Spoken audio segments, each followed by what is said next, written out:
আসসালামু আলাইকুম সবাইকে। কি অবস্থা সবার? আশা করতেছি সবাই অনেক বেশি ভালো আছো। এইচএসসি 24 ব্যাচের অ্যাডমিশন কিন্তু প্রায় এন্ড গেমে এসে দাঁড়িয়েছে। তোমাদের সামনে আর 3টা ভর্তি পরীক্ষা বাকি আছে, এগ্রি জিএসটি, নরমাল জিএসটি এবং রাজশাহী ইউনিভার্সিটি ভর্তি পরীক্ষা। তো আজকে আমরা একটা নতুন সিরিজ তৈরি করতে যাচ্ছি, যেখানে আমরা এগ্রি জিএসটির বিগত 4 বছরের প্রশ্ন ব্যাংক সলভ এবং ডিটেলস অ্যানালাইসিস ক্লাসে তোমাদের টোটাল 4টা ক্লাসের মধ্যে বিগত 4 বছরের এগ্রি জিএসটিতে কিভাবে টিচাররা প্রশ্নগুলোকে পিক করতেছে, কিভাবে তারা তোমাদেরকে প্রশ্নগুলো দিচ্ছে, কোন জায়গাগুলো থেকে দিচ্ছে, সেই জিনিসগুলো নিয়ে আলোচনা করবো এবং তার সাথে সলভ তো থাকছেই। এবং অনেকদিন পর শান্ত ভাই কিন্তু ইউটিউবে ব্যাক করতেছি, কারণ ভাইয়ের অনেক বেশি ব্যস্ততা ছিল।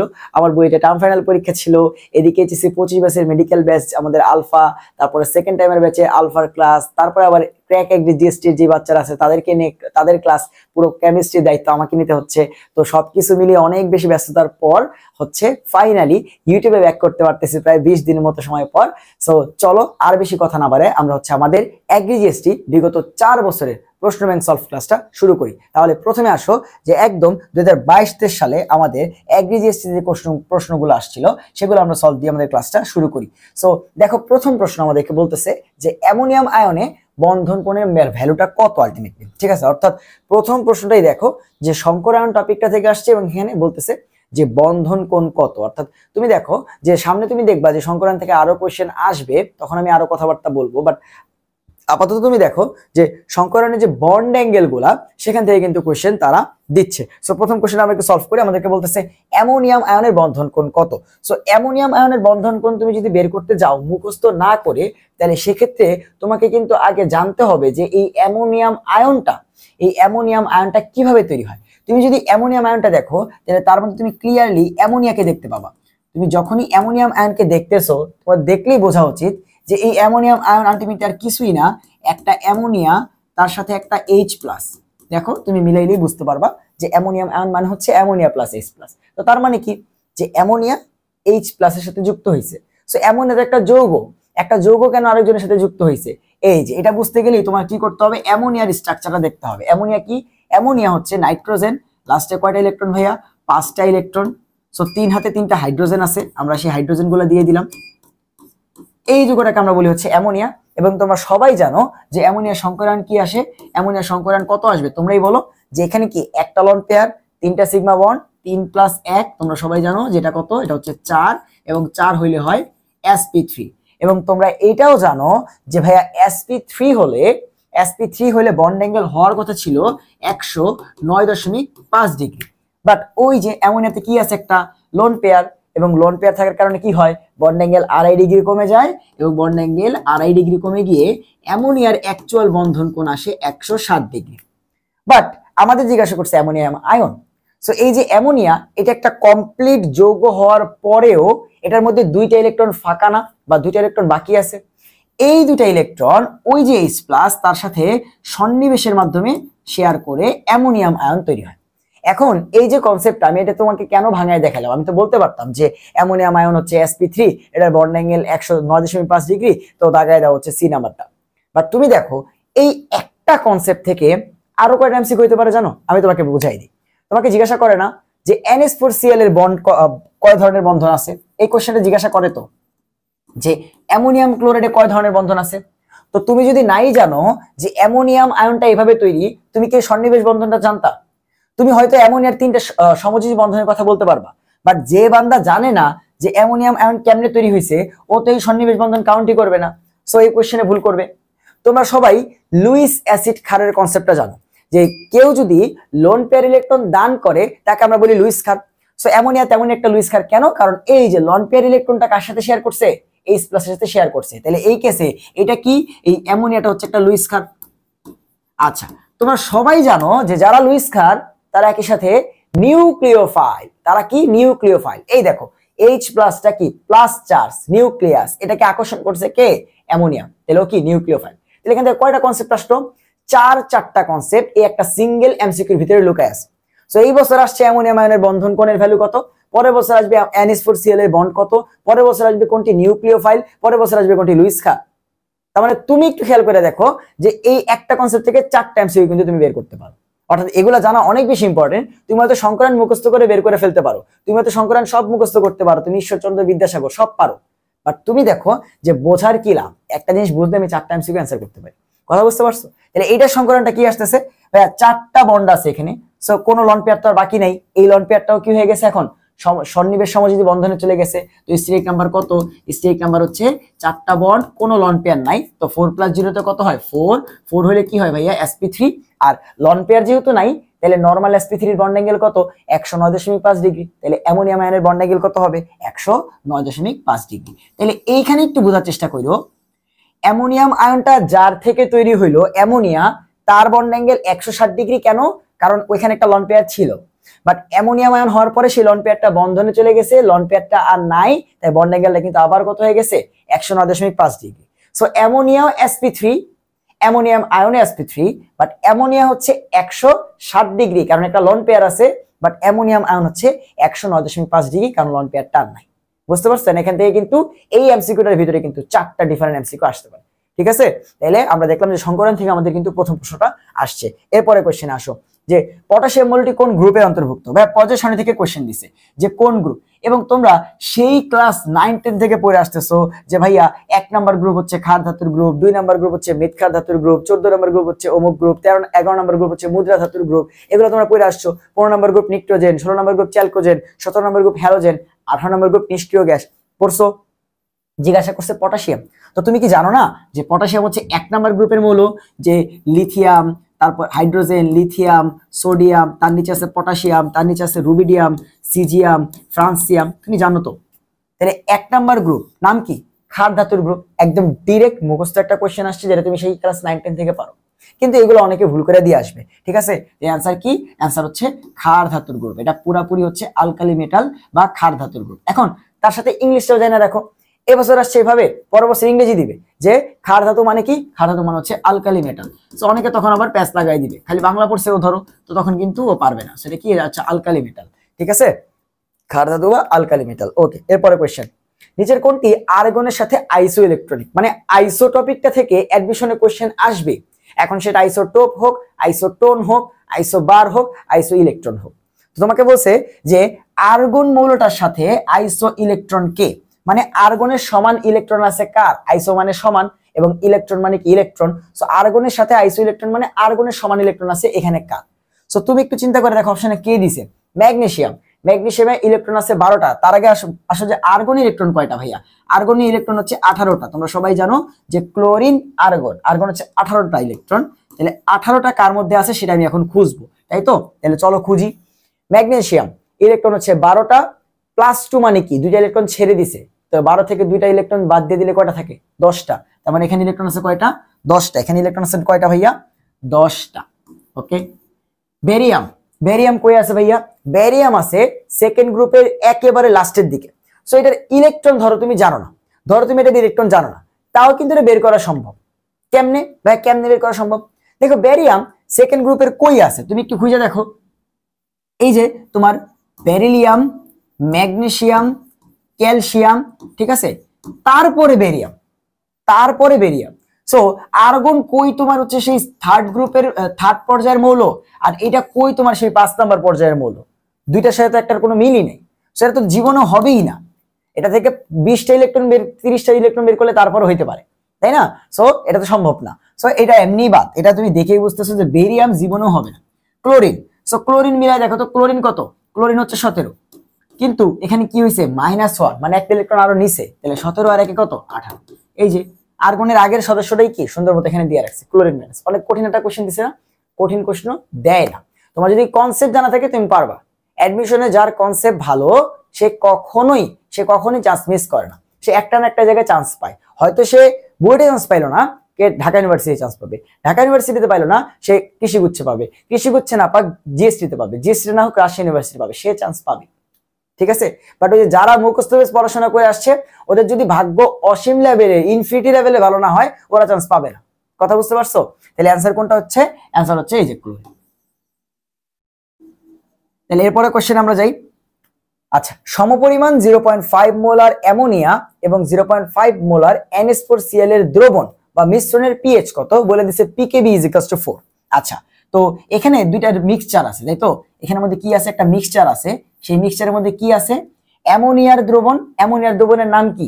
অ্যামোনিয়াম হাইড্রোক্সাইড, অ্যামোনিয়া যখন পানির সাথে বিক্রিয়া করবে বা অ্যামোনিয়ার যে দ্রবণ তার নাম কি? Ammonium hydroxide. So ammonium hydroxide এর সাথে কি NH4Cl। তোমার কি দেখলে মনে না হয় না যে ভাই একটা দুর্বল ক্ষার এবং তার সাথে সেই দুর্বল ক্ষারের লবণ, এটা কি বাফারের একদম বেসিক কনসেপ্ট না? যে একটা দুর্বল ক্ষার এবং তার সাথে দুর্বলের লবণ, একটা দুর্বল অ্যাসিড এবং তার সাথে সেই দুর্বল অ্যাসিডেরই লবণ, এটাকে আমরা কি বলি? বাফার। তাহলে এখানে কি বাফার হয়েছে? ক্ষারীয় বাফার। এখানে কি আছে? NH4OH আর NH4Cl। তাহলে এখানে একটা বাফার আছে। সো বাফারের পিএইচ কি দিয়ে বের করতে হয়? হ্যান্ডারসন হেসেলবাগ সূত্র কি আমরা জানি যে POH, বাফারের POH, এটা যেহেতু ক্ষার তাহলে এক ক্লাসে পিএইচ বের করতে পারবো না, আগে POH বের করতে হবে, তারপরে 14 থেকে মাইনাস করে পিএইচ বের করতে হবে, তাই না? তাহলে POH সমান সমান কত? PKB, যেহেতু এটা ক্ষার, প্লাস লগ উপরে হচ্ছে লবণ এর ঘনমাত্রা বা লবণের মোল, ঘনমাত্রা বসাইতে পারো, মোলও বসাইতে পারো, কোনো সমস্যা নাই। আর নিচে হচ্ছে ক্ষার, এটার ঘনমাত্রা বা মোল। সো তোমাকে বলছে যে দুইটার ঘনমাত্রা সেম, তাহলে লবণ এবং ক্ষার দুইটার ঘনমাত্রা যদি সেম হয় তাহলে লবণ আর ক্ষারের ঘনমাত্রা সেম হলে কাটাকাটি। সো লগ 1 ভ্যালু কত? 0। তার মানে এই পুরো পার্টটা, এই যে লগের পরের যে পার্টটা আছে পুরো পার্টটা কত আসলো? 0 আসলো। তাহলে পুরো পার্টটাই বাদ। POH সমান সমান কত আসতেছে? POH সমান সমান সিম্পলি PKB বলে দিছে, PKB 4। তাহলে POH সমান সমান কত? 4। POH সমান সমান কত? 4 আসলো ফাইনালি, তাই তো? সো আমাকে বলছে কি বের করতে? পিএইচ না POH? PH।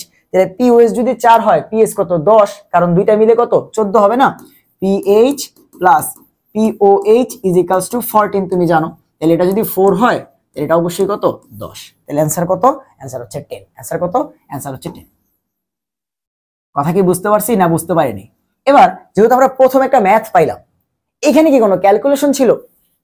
এটা কি কোনো ক্যালকুলেশন? না। প্রথম কথা হচ্ছে এটা একটা বাফার, তোমাকে সেটা চিনতে হবে। সেকেন্ড কথা হচ্ছে এই যে লগের পরে লবণ এবং ক্ষার বা লবণ এবং অ্যাসিড এই ঘনমাত্রা যদি বাফারে সেম হয়ে যায়, তোমাকে জানতে হবে যে এই পুরো পার্টটা 0 হয়ে যায়, তখন ক্ষারের ক্ষেত্রে POH আর PKB সেম হয়ে যায়, অ্যাসিডের ক্ষেত্রে PH আর PKA সেম হয়ে যায়। এটা যদি অ্যাসিড হইতো তাহলে ওই PK যদি 4 হইতো অ্যান্সারটা 4ই হইতো, কারণ অ্যাসিডের ক্ষেত্রে ডিরেক্ট PH বের হয়। কথা বুঝতে পারছি? তাহলে এই হচ্ছে আমাদের এই কোশ্চেনের কনসেপ্ট। এবং তুমি দেখো এখানে ম্যাথ যখন দিল, ক্যালকুলেশনে এমন কোনো ম্যাথ আমি পাই নাই যেইটা তোমার করতে গেলে 1 মিনিটের বেশি লাগবে, ঠিক আছে? এমনকি দেখেও অ্যান্সার করে দেওয়া যায়, আচ্ছা এটা হচ্ছে এটা, কারাগারি করলাম অ্যান্সার হচ্ছে এটা। অর্থাৎ খাতায় কোনো দাগ না দিয়েও ক্যালকুলেশন গুলো করা যায়। তখন তুমি এতটুকু শিওর যে এগ্রি জিএসসি হওয়ার পরে ক্যালকুলেশন গুলা তারা চেষ্টা করতেছে যেন হাতে কলমে করা যায়। আমি আগের হিসেবে যাচ্ছি না, আগে ক্যালকুলেটর এলাও ছিল, 18 সাল 17 সাল তখন ক্যালকুলেটর এলাও ছিল। ক্যালকুলেটর থাকলে যেই টাইপের কোশ্চেন আসতো এখনো সেই টাইপের কোশ্চেন আসবে, কিন্তু ক্যালকুলেশনটা ইজি আসবে যেন তুমি হাতে কলমে করতে পারো। কথা বুঝতে পারছো? বাট এই জন্য তুমি যে হচ্ছে ক্যালকুলেশন প্র্যাকটিস না করে যাবে এমন না, তুমি প্র্যাকটিস করে যাবা যেন যত দ্রুত তুমি সলভ করতে পারো। কথা বুঝতে পারছো? ওকে, এরপর আসো পরের কোশ্চেন। 10 মোল এ গ্যাস 30 মোল বি গ্যাস দ্বারা গঠিত মিশ্রণের মোট চাপ দেওয়া আছে 12 atm, উহাতে এ গ্যাসের আংশিক চাপ কত? আমরা জানি যে কোন গ্যাসের আংশিক চাপ যদি বের করতে হয়, কার বের করতে বলছে? যে ভাই তুমি এ গ্যাসের আংশিক চাপ বের করো। কোন গ্যাসের? এ গ্যাসের আংশিক চাপ। ওকে, তাহলে যারই আংশিক চাপ বের করতে বলুক, আমরা সূত্র কি জানি? যে আংশিক চাপ বা পার্শিয়াল প্রেসার অফ এ, যেহেতু এ বের করতে বলছে, সেটা কত? এ এর নিজের মোল, মানে যার আংশিক চাপ বের করব তার নিজের মোলটা দেখতে হবে যে ওই মিশ্রণের মধ্যে ও নিজে কতটুকু আছে, আর নিচে যে সব মিলে মোট কয় মোল আছে, এ হোক বি হোক সি হোক ডি হোক, যতজন আছে সবার মোল, মোট মোল ইনটু তার সাথে আমাকে গুণ করতে হবে মোট চাপ। এইটাকে আমরা বলি হচ্ছে আংশিক চাপ। আংশিক চাপ সমান সমান নিজের মোল বাই মোট মোল, এটাকে আমরা বলি মোল ভগ্নাংশ ইনটু মোট চাপ। তাহলে চলো বের করি যে এ নিজে আছে 10 মোল, দেখো 10 মোল গ্যাস এ নিজে আছে 10 মোল, বি আছে 30 মোল, বি আছে 30 মোল ইনটু মোট চাপ কত? ভাই মোট চাপ হচ্ছে 12। মোট চাপ কত? মোট চাপ হচ্ছে 12। এবার ভাই 10 দিয়ে 30 এ কাটাকাটি করা যায় 3 বার, 3 দিয়ে 12 কে কাটাকাটি করা যায় 4 বার। কত কঠিন একটা হ্যান্ড ক্যালকুলেশন আসছে না? এটা করতে কত মিনিট লাগবে? 5 মিনিট লাগবে না? দেখেই তো করা যায়, মানে দেখে ধরে যায় 3, 3টা কাটলে 4। তাহলে অ্যান্সার কত? অ্যান্সার হচ্ছে 20। তাহলে এখানে কি তোমাকে যাচাই করছে তুমি কি ম্যাথ পারো কিনা বা হ্যান্ড ক্যালকুলেশন পারো কিনা? তোমাকে যাচাই করছে তুমি আংশিক চাপের সূত্রটা জানো কিনা, তুমি আংশিক চাপের কনসেপ্টটা জানো কিনা, এতটুকুই যাচাই করছে, আর কিছুই না। ঠিক আছে? এবং আংশিক চাপ থেকে কিন্তু প্রায় কোশ্চেন আসে। আংশিক চাপ, পিএইচ, কেপিকেসি, কেএসপি, কেপি, যেসব কি কনসেপ্ট গুলো তুমি পড়ে আসছো সেই এইচএসসি থেকে, এগুলা থেকে কিন্তু এগ্রিতে ভালো লেভেলের কোশ্চেন আসে। ঠিক আছে? তাহলে অ্যান্সার কোনটা? অ্যান্সার হচ্ছে 4। সিম্পল একটা ম্যাথ ছিল, এটার কি করবো বলো? অ্যান্সার হচ্ছে 4। ঠিক আছে, ওকে নেক্সট কোশ্চেন। একটি জলীয় দ্রবণের পিএইচ 10। আচ্ছা, এই যে বলতে না বলতে আবার পিএইচ থেকে কোশ্চেন দিয়ে দিচ্ছে। ঠিক আছে, সো পিএইচ তুমি দেখো প্রত্যেকটা চ্যাপ্টারে কিছু কি কনসেপ্টের ম্যাথ ছিল। এক নাম্বার গুণগত রসায়নে আসো, গুণগত রসায়নে কি কনসেপ্টের মধ্যে কি ছিল, কেএসপি কেপি, তাই তো, আয়ন শনাক্তকরণ, শিক্ষা পরীক্ষা, এগুলো থেকে কোশ্চেন আসবে।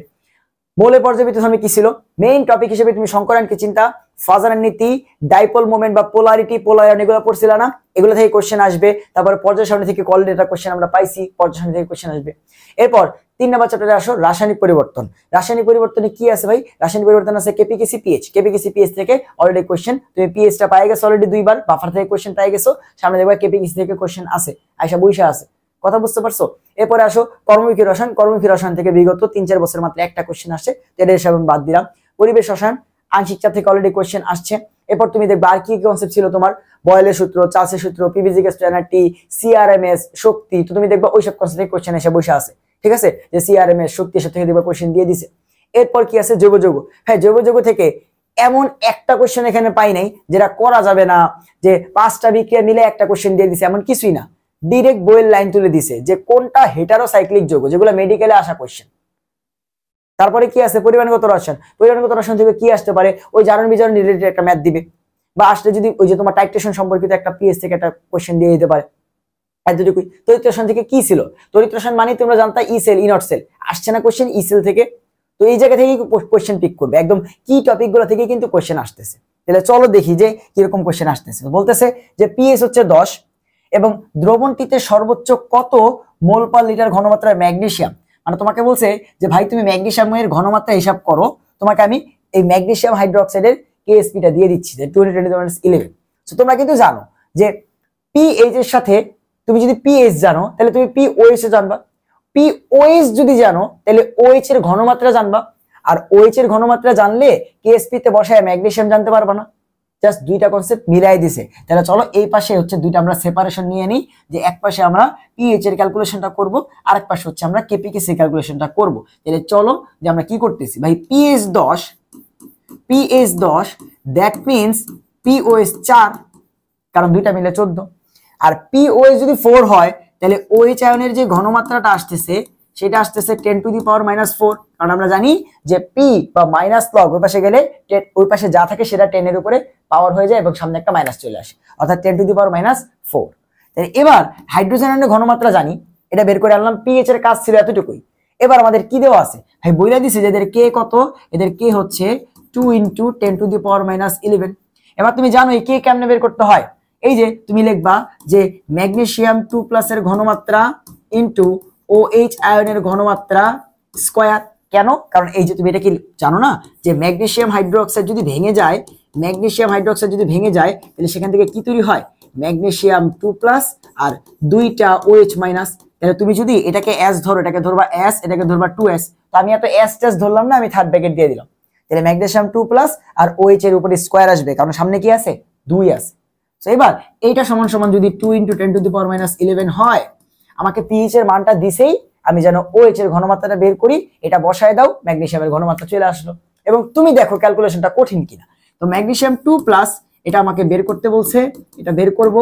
এখানে কত আছে, 2 × 10⁻11, আর নিচে হচ্ছে হাইড্রোক্সাইড আয়নের ঘনমাত্রার স্কয়ার।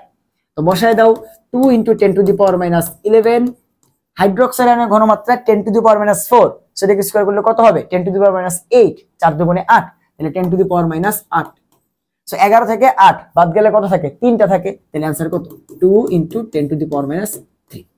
অনেক কঠিন একটা ক্যালকুলেশন দিছে ভাই, ক্যালকুলেটর লাগবে না, না লাগবে না, ঠিক আছে। সো এমন ক্যালকুলেশন দিবে যেটা খুব সহজেই করতে পারবা। তোমাকে যাচাই করলো যে তুমি পিএইচ থেকে, পিওএইচ এর কনসেপ্ট থেকে হাইড্রোক্সাইড এর ঘনমাত্রা বের করতে পারো কিনা, এন্ড দেন সিম্পলি তুমি কেএসপি তে বসায়া একটার ঘনমাত্রা দিয়ে আরেকটার ঘনমাত্রা বের করতে পারো কিনা, এতটুকু। কথা বুঝতে পারছো? অথবা দেখো কোশ্চেনটা এমনি উল্টে দিতে পারতো যে ম্যাগনেসিয়ামের ঘনমাত্রা দিয়ে দিল, তোমার বললো কেএসপি বের করো, এটা বের করতে বলতে পারতো, এতটুকুই তো, মানে এইভাবে পেঁচাবে কোশ্চেনগুলো। কথা বুঝতে পারছো? বাট দেখো তোমার কি কনসেপ্ট থেকে কোশ্চেন আসবে, আমি তোমাকে বারবার একটা কথা বোঝানোর চেষ্টা করতেছি, কেমিস্ট্রিতে কোশ্চেন কি কনসেপ্ট থেকেই আসবে, বাকি সাবজেক্টগুলোর সেম দশাই। অর্থাৎ তুমি যদি খালি জাস্ট কনসিস্টেন্টলি এই 25 থেকে 30টা দিন অলরেডি আছে, তোমার কাছে এখনো 25টা দিন আছে, তুমি এই 25টা দিনে কি কনসেপ্ট গুলো পড়ে যাও, তুমি টিকে যাওয়া, যদি তোমার কনসেপ্টটা ভালো থাকে, তোমার প্রিপারেশনটা যদি ভালো থাকে, তোমার অনেক বেশি পড়া লাগবে না, তুমি ডিফারেন্সিয়েশন থেকে পড়ো, চরম মানগুলা পড়ো, তারপর হচ্ছে চেইন রুল দিয়ে যে ডিফারেন্সিয়েশন গুলো আমরা করি, ঠিক আছে, লম্ব বিক্ষেপ কিভাবে বের করতেছি, তারপরে তোমার স্পর্শকের ঢাল কিভাবে নির্ণয় করতেছি, এই জিনিসগুলো পড়ো। খুবই বেসিক টাইপ থেকে কোশ্চেন গুলো আসবে যেগুলো তুমি খুবই কমনলি চিনো, ঠিক আছে। তাহলে অ্যান্সার কোনটা আসতেছে? 2 × 10⁻³ কই আছে? এই যে 1 নাম্বার অপশনে আছে, ঠিক আছে। ওকে, এরপরে কোশ্চেন, কোনটি K2CrO4 মানে হলুদ পদক্ষেপ দেয়? ডিরেক্ট একটা মুখস্থ কোশ্চেন যে নিচের কোনটা K2Cr, এবং এটা এমন না যে এই কোশ্চেনটা, ধরো এই কোশ্চেনটা আমাদের, ধরো তুমি কেউ যদি হাজারি স্যারের বই পড়ে থাকো, সেখানে এই কোশ্চেনটা তুমি পাবা না যে নিচের কোনটা K2CrO মানে হলুদ পদক্ষেপ দেয়।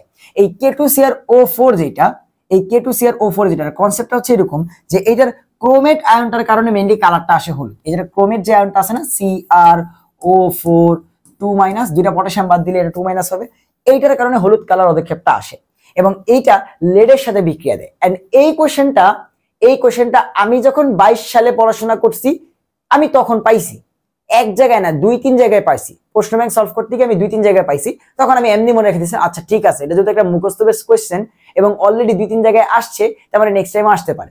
সো ওই বছরই কিন্তু এগ্রিতে আসছে, আমি কিন্তু এগ্রিতে পরীক্ষা দিয়ে নেই, আমি অলরেডি বইটা চান্স পেয়ে গেছি। বাট পড়াশোনা যখন করছি তখন কিন্তু আমি এই কোশ্চেন দেখছিলাম যে K2CrO4 এই হলুদ পদক্ষেপ দেয় লেড, ঠিক আছে। এন্ড এইটা আমাদের কোন টিচারের বইতেও আছে, ঠিক আছে, হাজারি স্যারের বইতে নাই, বাট কবির স্যার নাহলে গুহ স্যার কারো একটা বইতে আছে, ঠিক আছে, আয়ন শনাক্তকরণ টপিকটাতে আছে। তাহলে অ্যান্সার কোনটা? অ্যান্সার হচ্ছে লেড। সো এই টাইপের কোশ্চেন যেগুলো হচ্ছে তোমার ইউনিক একটা কোশ্চেন, তুমি দেখতেছো যে ভাই আমার তো কনসেপ্টের মধ্যে পড়ে নাই, মুখস্থ কোশ্চেন, তুমি দেখবা সেটা গত বছর বা 2 বছর আগে কোনো না কোনো ভার্সিটি অ্যাডমিশনে আসছে। সেই জন্য তো আমরা বলি যে তুমি এগ্রি পরীক্ষা দিবা, তার মানে শুধুমাত্র এগ্রি কোশ্চেন ব্যাংক সলভ করবে এরকম না, তুমি এগ্রি কোশ্চেন ব্যাংক সলভ করবা, এবছর তোমাদের বাও কোশ্চেন ব্যাংক তোমার হচ্ছে কোশ্চেন করবে, তো বাউয়ের কোশ্চেন ব্যাংকটা একটু দেখবা যে টিচাররা কিরকম কোশ্চেন পড়বে, ঠিক আছে। এন্ড বাউ নিয়ে চিন্তা করার কিছু নাই, বাউ নিয়েও ভাইয়া কিন্তু এরকম ডিটেলস অ্যানালাইসিস এবং সলভ ক্লাস দিচ্ছি, আগে এগ্রিটা করে নেই, তারপর বাউ দিব, তারপরে যারা রাজশাহী ইউনিভার্সিটির আছে তারপরে রাজশাহী ইউনিভার্সিটিটা দিব, ঠিক আছে। এন্ড তারপরে জিএসটি এবং রাজশাহীটা একসাথে দিব। সো আগে এগ্রি, তারপরে বাউ, তারপরে রাজশাহী আর জিএসটি। সো তুমি একটু দেখো যে এই টাইপের কোশ্চেনগুলোর জন্য আমরা কি বলি, যে তুমি এগ্রি দিচ্ছ তার মানে তুমি এগ্রি কোশ্চেন ব্যাংক সলভ করবা, এবছর বাউ কোশ্চেন করতেছে তার মানে বাউ কোশ্চেন ব্যাংক একটু দেখবা, কিসের জন্য, যে টিচাররা কেমন কোশ্চেন করে বাউয়ের। এরপর তুমি জিএসটি এর কোশ্চেন ব্যাংক দেখবা। আর তুমি যেই ভার্সিটিতে পরীক্ষা দাও তোমাদের বেশিরভাগের কাছে 90% মানুষের কাছে উদ্ভাসের ভার্সিটি কোশ্চেন ব্যাংকটা থাকে, এটার মতো মাস্টার কোশ্চেন ব্যাংক আর একটাও নেই বাজারে, ঠিক আছে। এটা অসাধারণ একটা কোশ্চেন ব্যাংক। এই কোশ্চেন ব্যাংকটা আমরা বলি যে তুমি যে কোনো জায়গায় পরীক্ষা দাও তোমাকে এটা করতে হবে, যেই ভার্সিটিতে পরীক্ষা দাও এই কোশ্চেন ব্যাংকটা করে যাবা।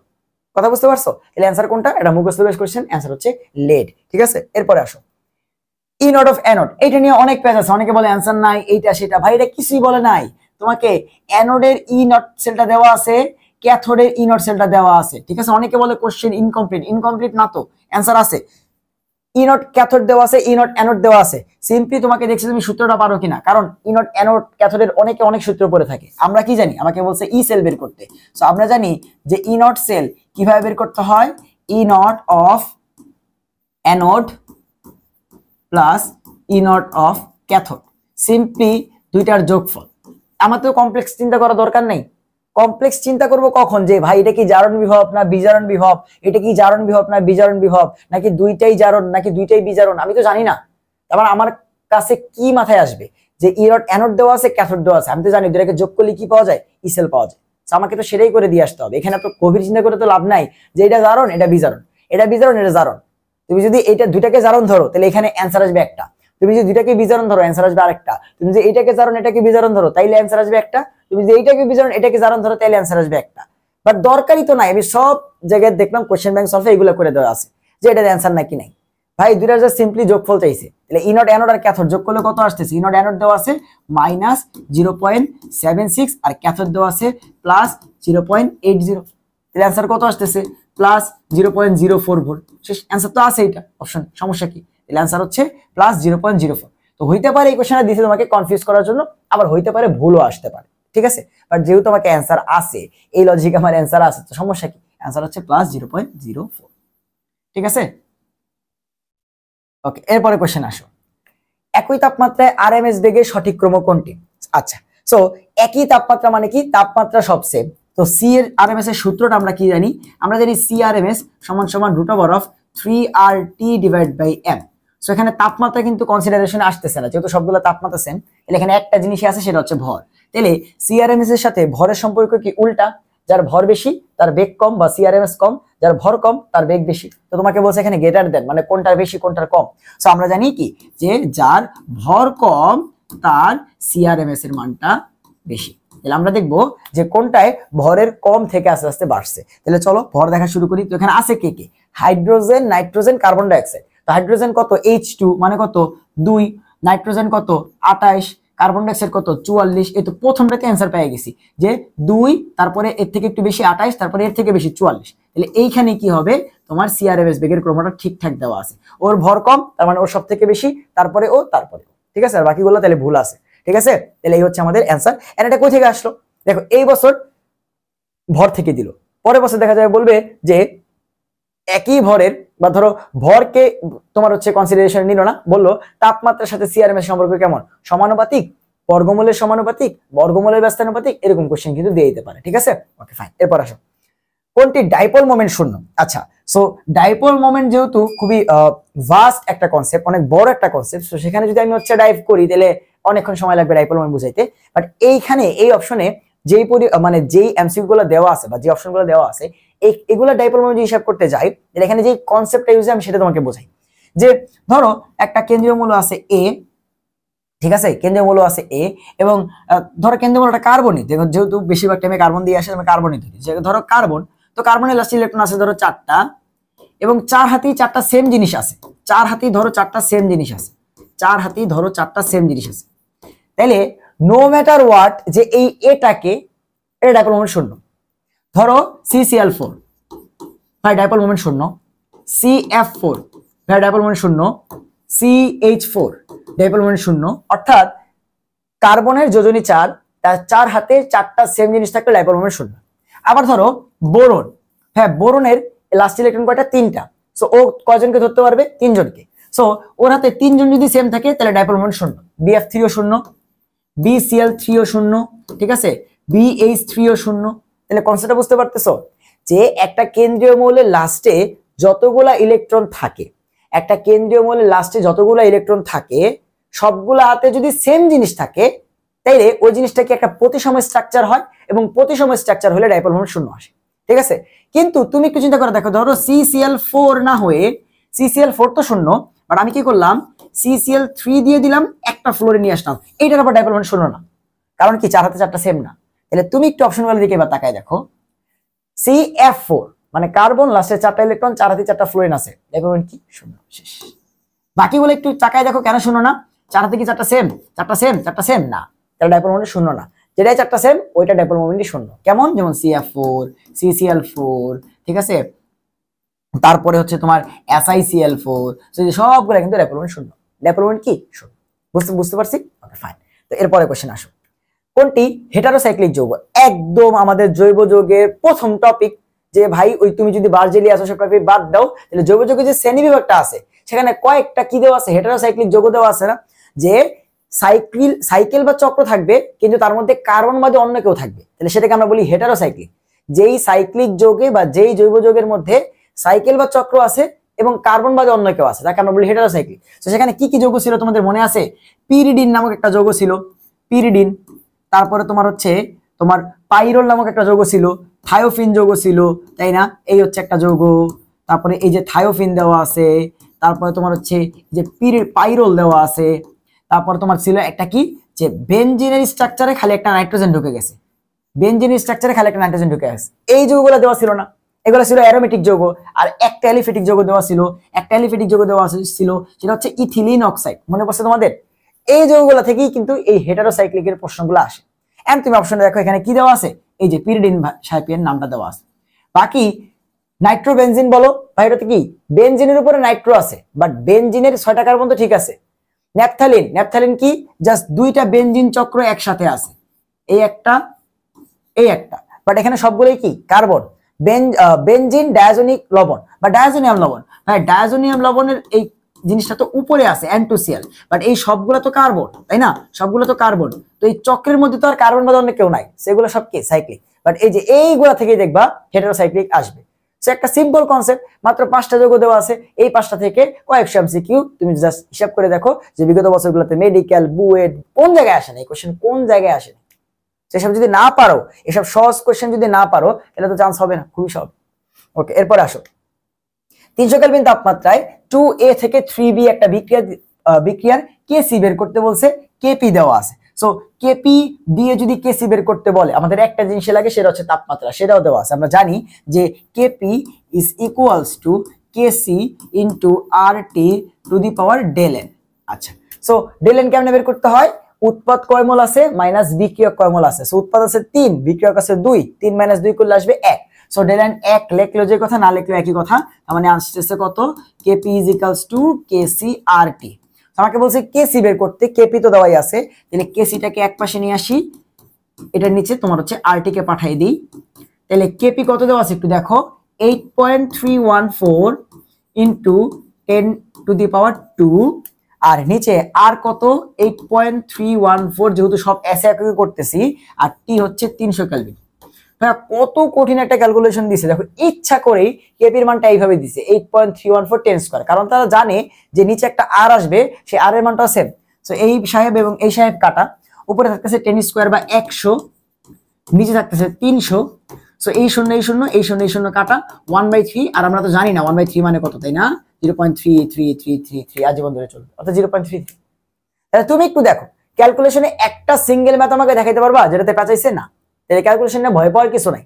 এখন ধরো এই বছর এমন একটা ক্যালকুলেশন দিল তো যেটা তুমি হচ্ছে কোনোভাবে মিলাতে পারতেছো না, দরকার নাই তো। একটা ক্যালকুলেশন না দিতে পারলে বা একটা এমসিকিউ না দিতে পারলে তোমার চান্স মিস হবে। কে বলছে? যে টপ হবে সেও কিন্তু তোমার 2 থেকে 3টা এমসিকিউ ছাড়বে, 4 থেকে 5টা এমসিকিউ ছাড়বে, তাই না? যে টপ হবে তার মার্ক কি 100 তে 100 থাকে কখনো? হ্যাঁ, এটা রেয়ার কেস হতে পারে, একদম রেয়ার। ধরো অমুক বছর, যেমন 2019 সালে সিয়াম ভাই তোমার কত পাইছিল, 2019 নাকি 20 সালে সিয়াম ভাই পাইছিল তোমার হচ্ছে ঢাকা ইউনিভার্সিটি পরীক্ষাতে 120 119.5, 0.5 কম পাইছিল। তাহলে তুমি একটু চিন্তা করে দেখো, তাও কিন্তু ফুল পাই নাই। সো ওটাই রেকর্ড ছিল, তার আগের রেকর্ড ছিল 117.5। তাহলে তুমি একটু চিন্তা করে এগুলো রেকর্ড হয়ে যায়, রেয়ার কেস, সব সময় হবে না, ঠিক আছে? তো যে ফার্স্ট হবে সেও কিন্তু সব পারবে না, তোমার তো চিন্তা নাই, ঠিক আছে? তাহলে অ্যান্সার কোনটা? 0.3333। সো এরকম কঠিন ক্যালকুলেশন আসলে যেটা করতে গেলেই তোমার 4 থেকে 5 মিনিট লেগে যাবে, দিও না, দরকার কি? হ্যাঁ, আগে সব দাও, পরে লাস্টে সময় থাকে তারপর দিও, ঠিক আছে? বাট শুরুতে ওটা দিতে গিয়ে 5 মিনিট সময় নষ্ট করে ওইখানে বসে থাকলে তোমার পরীক্ষা ওইখানেই শেষ, ওইখানেই শেষ পরীক্ষা। এরপর এই যোগে কতটি স্টেরিও আইসোমার সম্ভব? যখনই তুমি এখানে ডাবল বন্ড দেখতেছো, তোমার কি জ্যামিতিক সমানতার কথা মনে পড়া উচিত, তাই তো? এন্ড যেহেতু স্টেরিও আইসোমার বলছে, তাহলে আলোক সমানতা আমরা চেক করবো যে এখানে কোনো কাইরাল কার্বন আছে কিনা। দুইটা জিনিসই দেখতে হয়, জ্যামিতিক স্টেরিও সমানতার মধ্যে জ্যামিতিকের জন্য আমার দেখতে হয় ডাবল বন্ড আছে কিনা। তাহলে এই যোগে ডাবল বন্ড আছে, ডাবল বন্ড আছে মানে তোমার চেক করতে হবে এটা জ্যামিতিক সমান্য কিনা। সেকেন্ড কথা, যেহেতু স্টেরিও আইসোমার চেক করতে বলছে মানে আলোক সমানতা চেক করবা, আলোক সমানতা চেক করলে একটা জিনিসই চেক করা লাগে, কাইরাল কার্বন আছে কিনা। যে কার্বনের 4 হাতে 4টা ডিফারেন্ট জিনিস থাকে তাকে আমরা বলি কাইরাল। সো আমরা দুইটা জিনিস খুঁজবো, যে ডাবল বন্ড আছে কিনা অলরেডি পেয়ে গেছি। সো আমরা একটু দেখবো যে তারপরে কি দেখতে হয়, যে ডাবল বন্ডের যে দুইটা কার্বন আছে সেই দুইটা কার্বনের 2 হাতে সেম যেন না হয়ে যায়, সেম জিনিস যেন না হয়ে যায়। তাহলে এই যে কার্বন দুইটা আছে, কার্বন ডাবল বন্ড কার্বন, এটার এক হাতে আছে হাইড্রোজেন আর আরেক হাতে আছে এটা CH3 হবে, ঠিক আছে? এটা CH3 হবে যেহেতু কর্নারে আছে। আর এইটার এক হাতে আছে হাইড্রোজেন আর আরেক হাতে আছে এই পুরো জিনিসটা CHOH CH3।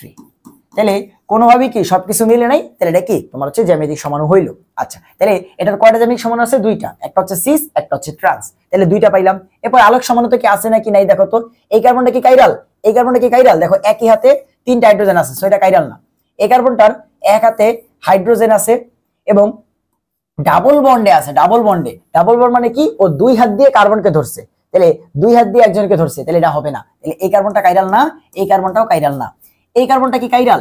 এই কার্বনটা এক হাত দিয়ে এই CH টাকে ধরছে, আর এক হাত দিয়ে হাইড্রোজেনকে ধরছে, আর এক হাত দিয়ে OH কে ধরছে এবং আর এক হাত দিয়ে CH3 কে ধরছে। তুমি উপরে আরো ভালো বুঝতে পারবা। এই দেখো, এই যে কার্বনটা, এই কার্বনটা এক হাত দিয়ে CH টাকে ধরছে, এক হাত দিয়ে হাইড্রোজেনকে ধরছে, এক হাত দিয়ে OH কে ধরছে, এক হাত দিয়ে CH3 কে ধরছে। তাহলে এই যে কার্বনটা আছে, এই কার্বনটা কি?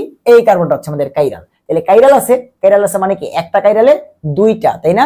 একটা কাইরালে 2টা হবে, 2টা এনানসিওমার হবে। সো একটা কাইরালে 2টা হবে, একটা হচ্ছে L সমাণু, একটা হচ্ছে D সমাণু। তাহলে জ্যামিতিক সমানুতা পাইলাম 2টা, সিস ট্রান্স, এবং কাইরাল পাইছি একটা, তার মানে 2টা হবে, 2 আর 2 4। তাহলে টোটাল তোমার এখানে স্টেরিও সমাণু কয়টা আসলো? 4টা। তো অনেক কঠিন এমসিকিউ আসছে না বলো তো?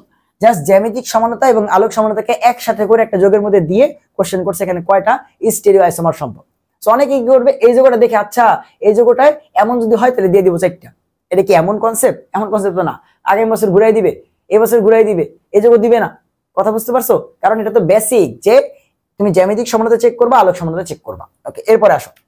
আলোর উপস্থিতিতে ক্লোরিন টলুইনের সাথে বিক্রিয়া করে কি উৎপন্ন করে? তুমি আগে টলুইন দাও, তারপরে বিক্রিয়া দেখতেছি। সো ক্লোরিন দাও, টলুইন দিলাম CH3, এটা কার সাথে বিক্রিয়া করবে? ক্লোরিনের সাথে। কার উপস্থিতিতে? আলো বলছে তাই না, H⁻ এর উপস্থিতিতে। সো এই যে ক্লোরিনের টলুইনের যে উপরের পার্টটা CH3, এগুলা কার মতো কাজ করে? অ্যালিফেটিক যৌগ বা অ্যালকেনের মতো কাজ করে। আর ওর নিচের যে পার্টটা, এই যে বেনজিনের যে পার্টটা, সেটা তো একটা অ্যারোমেটিক যৌগ, অ্যারোমেটিকের মতো কাজ করে। সো এই যে ক্লোরিন H⁻, এটা কি তোমার কোনো চেনা পরিচিত বিক্রিয়ার মধ্যে তুমি দেখছিলা? ক্লোরিন H⁻, একটু 9 10 ফেরত নিয়ে যাই, দেখো তো এই বিক্রিয়াটা মনে পড়ে কিনা। CH4 প্লাস ক্লোরিন আলোর উপস্থিতিতে H⁻ এর উপস্থিতিতে বিক্রিয়া করে ক্লোরিন আর একটা হাইড্রোজেন মিলে HCl এবং আরেকটা ক্লোরিন গিয়ে একটা হাইড্রোজেনের জায়গায় বসে পড়বে, হয়ে যাবে CH3Cl। এরপরে সেই CH3Cl আবার ক্লোরিনের সাথে বিক্রিয়া করে H⁻ এর উপস্থিতিতে বানায় ফেলবে CH2Cl2 প্লাস HCl। আবার সেখান থেকে এই CH2Cl2 ক্লোরিনের উপস্থিতিতে বিক্রিয়া করে আলোর উপস্থিতিতে CHCl3 and so on, লাস্টে গিয়ে কি CCl4। কি মনে আছে বিক্রিয়ার কথা? সো টলুইনের উপরের যে পার্টটা CH3 এইটার সাথে যদি ক্লোরিন H⁻, দেখলে চিনার কথা না? যে এই বিক্রিয়াতে কি হবে, এই যে CH3 এর একটা হাইড্রোজেনের সাথে ক্লোরিন গিয়ে বানায় ফেলবে HCl এন্ড বাকি একটা ক্লোরিন গিয়ে ওইখানে বসে পড়বে, হয়ে যাবে CH2Cl। শেষ, তাই তো? এটা কি হয়ে গেল? এটা কি ক্লোরোটলুইন হইছে? এটা কি হচ্ছে ক্লোরোটলুইন হইছে? এটা কি ক্লোরোটলুইন নাকি বেনজাইল তোমার হচ্ছে ক্লোরাইড? আমার টাইপরাইটার 3টা সেম দিয়ে রাখছে, ঠিক আছে? এই 3টা সেম ছিল না, বাট এই যে যৌগটা তোমার দেখে মনে হবে ভাইয়া টলুইনের মধ্যে ক্লোরিন আসছে, এটার নাম কি? ক্লোরোটলুইন না, এটার নাম হচ্ছে বেনজাইল ক্লোরাইড। এর নাম কি? এর নাম হচ্ছে বেনজাইল ক্লোরাইড। এর নাম কি? এর নাম হচ্ছে বেনজাইল ক্লোরাইড। এখন ধরো এই যে একটা নাম তুমি জানলা, যে ভাই এটা তো নামকরণ করে জানা সম্ভব না যে এটার নাম বেনজাইল ক্লোরাইড। তুমি একবার দেখছো না, এই কোশ্চেন যদি নেক্সট টাইম কোন একটা অ্যাডমিশনে আসে, তোমার তার সমস্যা হবে না। তুমি দেখা মাত্র দেখাই দিবা আচ্ছা ক্লোরিনের সাথে টলুইন যদি আলোর উপস্থিতিতে বিক্রিয়া করে অ্যান্সার আসবে বেনজাইল ক্লোরাইড, তখন তোমার নাকি বিক্রিয়া করা লাগবে না। এই যে এই কাহিনীটা বাসায় করবা, এই প্র্যাকটিসটা বাসায় করবা, পরীক্ষা হলে দেখা মাত্র অ্যান্সার দেখাবা যে আচ্ছা এটা করলেই এইটা অ্যান্সার হয়েছে, আমি তো অলরেডি করে আসছি, ঠিক আছে? সো এই হচ্ছে কথা। এরপরে আসো, কোনটি সবথেকে সুস্থির? আচ্ছা কি দেওয়া আছে অপশনে? সবই তো অ্যালকিন দেওয়া আছে। আচ্ছা সো কনসেপ্টটা কি দেখো, সবই যদি অ্যালকিন হয়, এখানে দুই টাইপের এমসিকিউ আসতে পারে। একটা হচ্ছে আগে এটা পড়ায় আনি এই কোশ্চেনের বাইরে, যদি এরকম হয় যে বলে অ্যালকেন, অ্যালকিন এবং অ্যালকাইনের মধ্যে কোনটা বেশি তোমার হচ্ছে সুস্থির, ঠিক আছে? অ্যালকেন, অ্যালকিন ও অ্যালকাইন, যদি এই তিনজনের মধ্যে বলে কোনটা বেশি সুস্থির, তাহলে অ্যালকেন হবে সব থেকে বেশি সুস্থির। কেন?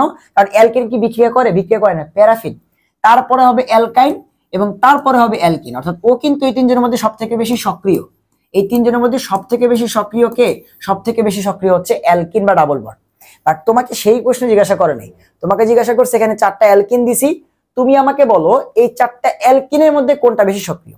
সো এই টাইপের এমসিকিউ যদি আসে, কনসেপ্ট হচ্ছে এরকম যে ডাবল বন্ড যুক্ত যে দুটা কার্বন থাকবে তাদের দুই হাতে যত বেশি পরিমাণে আর থাকবে তত বেশি সক্রিয়, যত বেশি পরিমাণে আর থাকবে তত বেশি সক্রিয়। এটা কার নীতি? সাইজেফের নীতি। দেখো কনসেপ্ট হচ্ছে এরকম যে ডাবল বন্ডের যে দুটা কার্বন আছে তাদের দুই হাতে সব থেকে বেশি আর, মানে কি ওদের তো দুই হাত শেষ আর আছেই দুই হাত, সেই দুই হাতে যদি দুইটা আর থাকে তাহলে এরা সব থেকে বেশি সক্রিয়।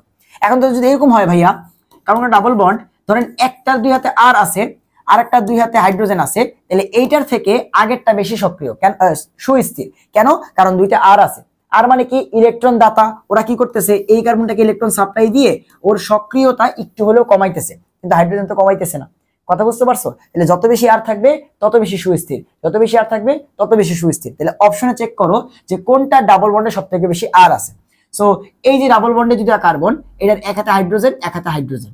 এই যে ডাবল বন্ডে দুটা কার্বন, এটার এক হাতে হাইড্রোজেন এক হাতে হাইড্রোজেন। এই যে ডাবল বন্ডে দুটা কার্বন, এটার এক হাতে দুইটা হাইড্রোজেন এক হাতে একটা হাইড্রোজেন। এই যে ডাবল বন্ডে দুটা কার্বন, এটার এই হাতে দুইটা আর CH3 দুইটা, এই হাতে দুইটা আর, CH3 দুইটা, কি দেখে বুঝতে পারছো কোনটা অপশন? এই হচ্ছে আমাদের আনসার।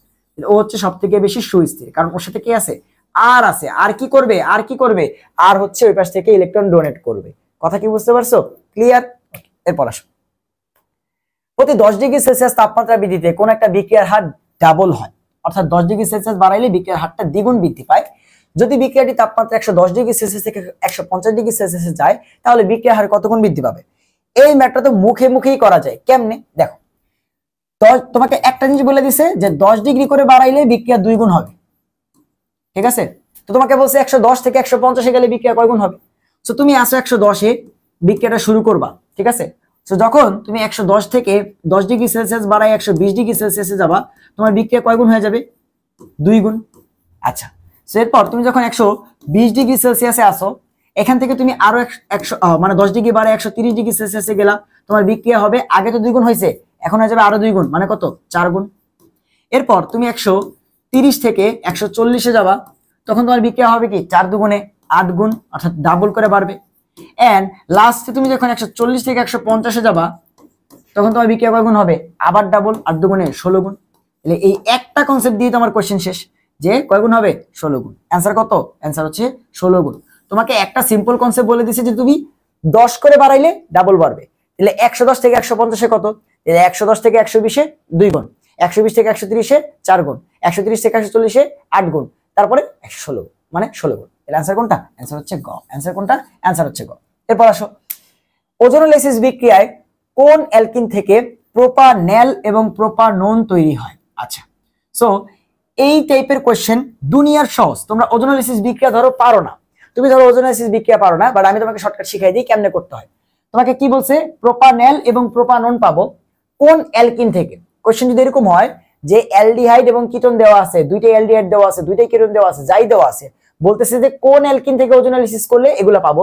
অ্যান্সারটা হচ্ছে এরকম, যেখানে তুমি চেক করে দেখবা, যেখানে পাওয়া গেছে কি?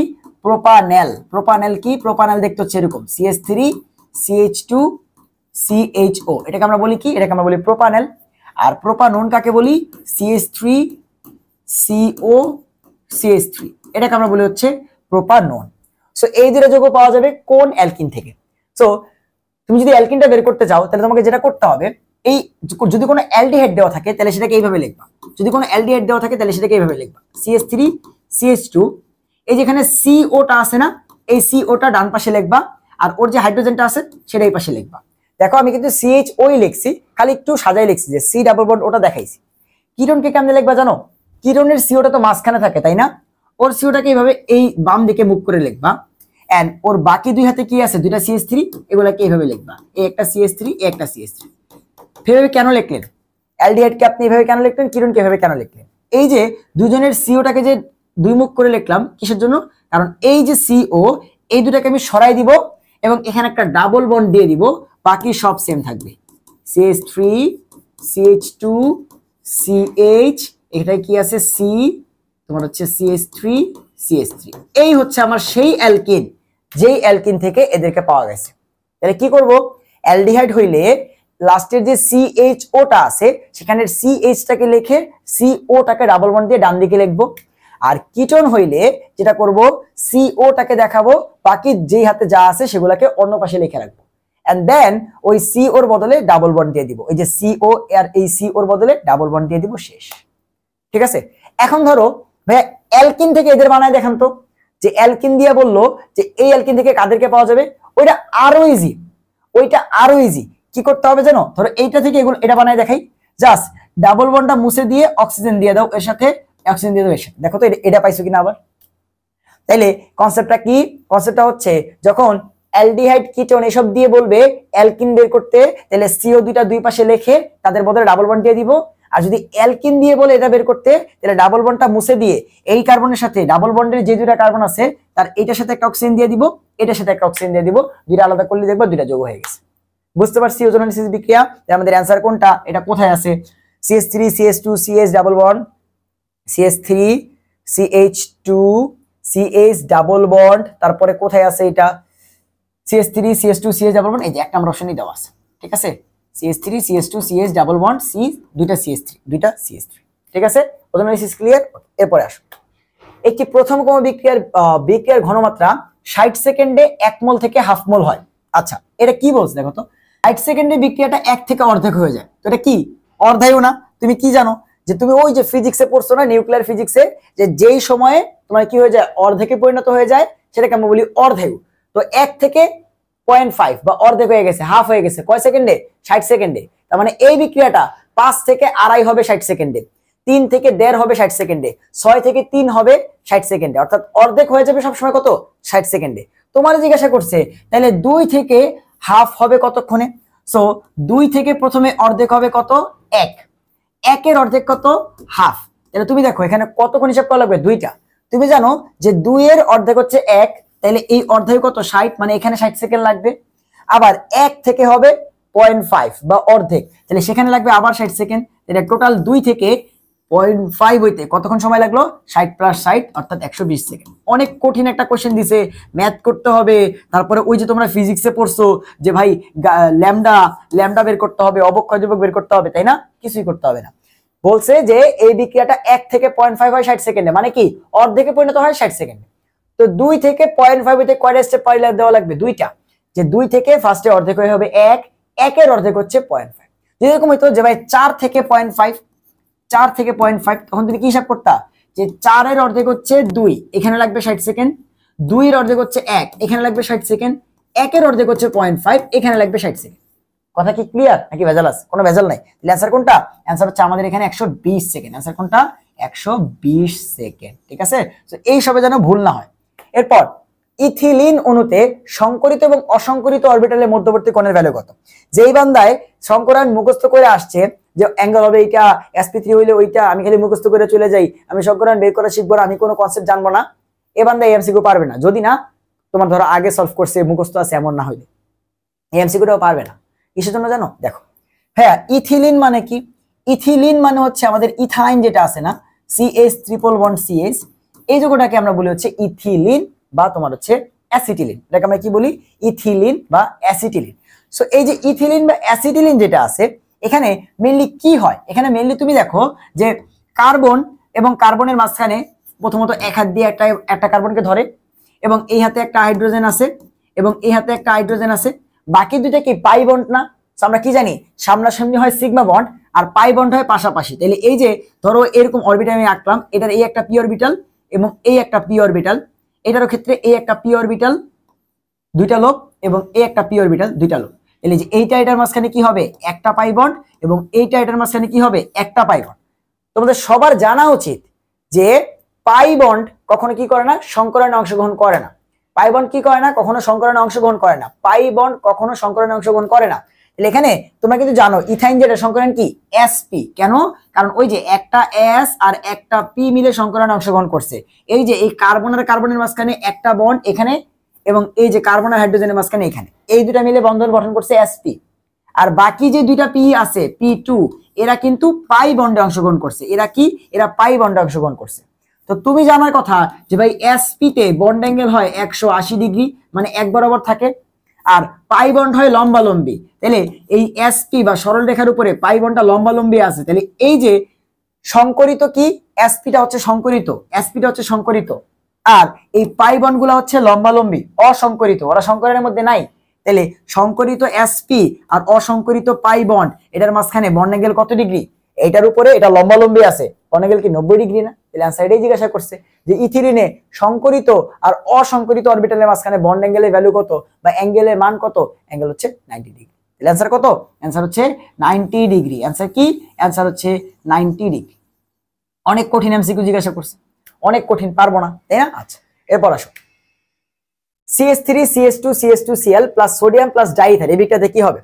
ভাই সেই ক্লাস 9-10 থেকে উডস বিক্রিয়া পড়ে আসতেছো, ঠিক আছে? এবং এটা আমাদের লাস্ট কোয়েশ্চেন 22-23 সালে। সো আমরা এই কোয়েশ্চেনটা সলভ করে এই ক্লাসে শেষ করব। এরপরে ক্লাসে আমরা পরের বছরের কোয়েশ্চেন করব, এবং যেহেতু ফার্স্ট ক্লাস তাই পুরো ডিটেইলসের কথাবার্তা বলছি। প্রত্যেকটা প্রশ্নে আমি হচ্ছে তোমার টাইম নিছি, সলভ করতে সময় নিছি, তোমাদের বিভিন্ন কথাবার্তা বলছি অনেক সঙ্গে, কারণ অনেকেই জিনিসগুলো বোঝো না, ঠিক আছে? ঠাড়ায় মুখস্থ করে সলভ করো, কনসেপ্টের ভেতরে ডেপথ থেকে বুঝতে হবে। একটা কোশ্চেন সলভ করতেছো, কি কি কনসেপ্ট আছে 4-5 থেকে নিয়ে আসো। আমি একটা এমসিকিউ সলভ করতেছি, সেই এমসিকিউর কনসেপ্টটা কি সেটা বুঝে তারপরে এমসিকিউটা সলভ করো। ওই এমসিকিউটা সলভ করা তোমার টার্গেট না, তোমার টার্গেট ওই এমসিকিউ সলভ করার মাধ্যমে ওই কনসেপ্টটা বোঝা। যেন ওই কনসেপ্ট থেকে আর 50টা এমসিকিউ আসলে তুমি পারো। ঠিক আছে, সেটা বোঝানোর চেষ্টা করলাম যে কেমনে কনসেপ্ট ধরতে হয়। ঠিক আছে, এন্ড টিচাররা কেমন কোশ্চেন করতেছে, হ্যান্ড ক্যালকুলেশন অনেক বেশি পেঁচাইতেছে না, টিচাররা প্রশ্নের ভিতর থেকে কোশ্চেন করতেছে। শঙ্করানের ভিতর থেকে 2টা কোশ্চেন আসছে, বাফারের ভিতর থেকে কোশ্চেন আসতেছে, তারপরে কেপিকেসি আর পিস মিলায় ভিতর থেকে কোশ্চেন দিচ্ছে। কথা বুঝতে পারছো? সেরকম কোশ্চেন কিন্তু আসবে। সো বলছে এই বিক্রিয়ায় ড্রাই থার, ভাই যখনই তুমি ড্রাই থার দেখছো তারপরে আরএক্স দেখলা, এই যে এই আরএক্স দেওয়া আছে, সোডিয়াম দেওয়া আছে, তখন কি তোমার ইসের কথা মনে পড়ে না, উডস বিক্রিয়ার কথা মনে পড়ে না? যে উডস বিক্রিয়াতে কি হয়, উডস বিক্রিয়াতে আমরা আরএক্স এর সাথে 2টা সোডিয়াম এবং আরেকটা আরএক্স এর বিক্রিয়া দেই, এবং সেখান থেকে কি হয়, আমাদের 2টা সোডিয়াম এই 2টা এক্স কে নিয়ে যায়, বানায় ফেলে 2NaX, আর এই আর আর আর পরস্পরকে ধরে ফেলে। সো আমাদের এখানে একটা আর মেনশন করা আছে, দ্যাট মিন্স অন্য আরটাও এরকমই দেখতে, মানে সেম। তাহলে জিনিসটা কিরকম, যে একটা CH3 CH2 CH2 Cl, তার সাথে 2টা সোডিয়াম প্লাস আরেকটা same CH3 CH2 CH2 Cl। তাহলে কি হবে, 2টা সোডিয়াম এই 2টা Cl কে নিয়ে যাবে, এন্ড এই যে 3 কার্বনের CH3 CH2 CH2 আর ওই যে CH3 CH2 CH2, ওই 3টা একসাথে যুক্ত হয়ে যাবে, যুক্ত হয়ে কি হয়ে যাবে, CH3 CH2 CH2, এটার সাথে ওই পাশে CH2 CH2 CH3 যুক্ত হয়ে যাবে। অর্থাৎ এই যে এই 3টা এবং এই 3টা, দেখো 2টা আর কিন্তু পরস্পর যুক্ত হয়ে গেল। এই বিক্রিয়াকে আমরা কি বলি, উডস বিক্রিয়া, যেখানে কি হয় কার্বন সংখ্যা বেড়ে যায়। বিক্রিয়া নিয়েছিলাম 3 কার্বনের অ্যালকাইল হ্যালাইড, হয়ে গেছে 6 কার্বনের তোমার হচ্ছে অ্যালকেন, এবং আমরা জানি উডস বিক্রিয়াতে কি তৈরি হয়, অ্যালকেন তৈরি হয়। কি ইউজ হয়, ড্রাই ইথার ইউজ হয়। অনেকগুলো কোশ্চেন এখান থেকে আসতে পারে। ঠিক আছে, সো এর কি হলো, 6 কার্বনের অ্যালকেন নাম কি, হেক্সেন। অনেক কঠিন একটা কোশ্চেন করছে ভাই, পারাই যাবে না, তাই না? এখন এই বিক্রিয়া না করে আমি অ্যান্সার করতে পারতাম, হ্যাঁ যেহেতু এখানে 3 কার্বনের একটা আর দিছে, তাহলে 3 কার্বনের আর আর 3 কার্বনের আর মিলে কি হয়ে যাবে, 6 কার্বনের আর, আর 6 কার্বনের আর মানে কি, 6 কার্বনের অ্যালকেন, 6 কার্বনের অ্যালকেনের নাম হেক্সেন। আমি তো জানি উডস বিক্রিয়াতে কি তৈরি হয়, অ্যালকেন তৈরি হয়। তো এখানে তোমার হচ্ছে হেক্সিন, এটা তো হবেই না, প্রোপিন এটা তো হবেই না, অ্যান্সার হবে হয় প্রোপেন নাহলে হেক্সেন। সো আমরা জানি যে তোমার উডস বিক্রিয়াতে কি হয়, সেম কার্বনের তোমার 2টা যুক্ত হয়ে যায়। তাহলে 3 কার্বন দেওয়া আছে আর 3 কার্বন যুক্ত হয়ে 6 কার্বন হয়ে যাবে। তাহলে প্রোপেন তো হচ্ছে না, কারণ প্রোপেনে 3 কার্বন, এটাতে 6 কার্বন, তাহলে একটাই অ্যান্সার আছে, এই হচ্ছে এটা। বিক্রিয়া তো করাও লাগে না। তাহলে এই হচ্ছে আমাদের এগ্রি 2022-23 সালে যে কোশ্চেন ব্যাংক সলভ এবং অ্যানালিসিস ক্লাস। তো তোমাদের সাথে দেখা হবে নেক্সট ক্লাসে, যেখানে আমরা তার আগের বছরের যে কোশ্চেনগুলো আছে সেগুলো সলভ করব। সেই পর্যন্ত সবাই ভালো থাকো, সুস্থ থাকো এবং পড়াশোনা করতে থাকো, গ্যাপ দিও না। এমন যেন না হয় যে এগ্রি পরীক্ষার পরে অনেক সময় তোমার লাইফে আছে, তুমি পুরা বেকার বসে আসো, কোথাও চান্স পাও নাই, তখন তুমি আফসোস করতেছো যে আমি যদি ওই 2টা দিন পড়তাম, এখন তাহলে এই যে এত ফ্রি সময়, এখনো তো চিল করতে পারতাম। আমি ওই দিন সময় যদি পড়তাম, তাহলে হয়তো পরীক্ষাতে আমি 5টা মার্ক বেশি পাইতাম, বা আমি হয়তো ওই চ্যাপ্টারে ভুলটা করতাম না, বা আমার হয়তো 2 মার্কের জন্য চান্সটা মিস যাইতো। ঠিক আছে, তো এমন আফসোস যেন না হয়। তাহলে সবাই সেই জিনিসটা মাথায় রাখো, ঠিকঠাক মতো পড়াশোনা করো। রমজান চলতেছে, আল্লাহ তাআলার কাছে চাও, যারা এখনো চান্স পানো কোথায়, আল্লাহ তাআলার কাছে চাও, উনি মিলাই দিবে ইনশাআল্লাহ। তাহলে তোমাদের সাথে দেখা হবে পরবর্তী ভিডিওতে। সেই পর্যন্ত সবাই ভালো থাকো, সুস্থ থাকো, আল্লাহ হাফেজ।